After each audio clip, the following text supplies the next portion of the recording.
si è aiutato da solo, non lo ha aiutato, rivediamo, insomma, è chiaro che se il portiere parte già di lì non può aiutare il difensore, ma Koulibaly non va in marcatura per niente, Piniglia fa un gol bellissimo, al quarto tentativo ce l'ha fatta.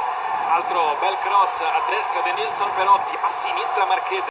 Ma quanto qui siamo proprio al limite. De Guzman, il nuovo arrivato, che segna un gol facile, ma cosa aveva combinato prima Perin? Qui non può uscire perché c'è Higuain che ha la palla sulla testa e deve lasciare cadere questa palla, poi non può nulla. Da vedere la posizione di De Guzman al momento del lancio in Zuniga, perché sicuramente è un fuorigioco quando Higuain prova ad andare sul pallone ma non lo tocca.